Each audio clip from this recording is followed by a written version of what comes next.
नमस्कार दर्शक बंधु। चाणक्य द्वारा रचित शास्त्र रे चाणक्य कहिसंती कि खराब हुंतु तेबे जाई आपनको सफलता मिलिबो। चलंतु जानिबा एमती काहेकि कहिसंती। चाणक्य अनुसार गुड़ भली मीठा और सरल रहुथुवा व्यक्ति को दुनियार लोक माने देखंती नाही।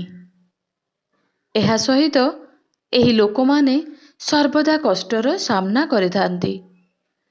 कहिबाकू गले चाणक्यंकर एई भली कहिबा पछरे एक कारण रहिछि।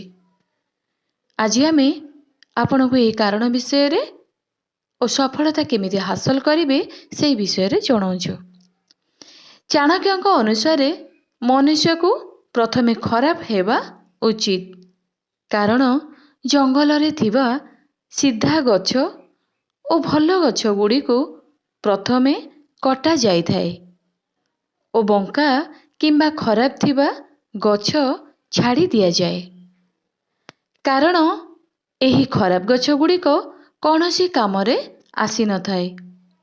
सेथिपाई आवश्यकता ठारू अधिक सरल हेबा भी जणे व्यक्ति बहुत खराब होई थाए।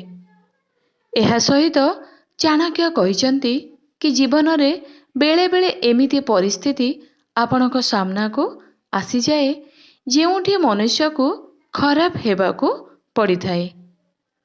एहा छड़ा चाणक्य कहती कि जदि आपण काहार चापरे निजर जीवन अतिबाहित करुछंती तेबे आपणकर जीवन व्यर्थ अटे, कारण प्रत्येक व्यक्ति को स्वतंत्रता सहित बंचिबार अधिकार अछि। प्रत्येक व्यक्तिर आयुष्य काल 70 रु 80 वर्ष होई थाए। एमितिरे भगवान को आशीर्वाद रे मिलिथिबा एही जीवन को समस्ते निज हिसाब रे उपभोग करंतु, नहीं कि चापरे रही निज जीवन को उपभोग करंतु। चाणक्य निजर रीति रे एहा भी कहिसंती कि व्यक्ति को केबे भी निजर संपर्कीय मानक सम्मुखरे चुपचाप रहिबा उचित नुहे, कारण मनुष्य को निज हिसाब रे निजर जीवन को उपभोग करिवार पूरा अधिकार रहिছে।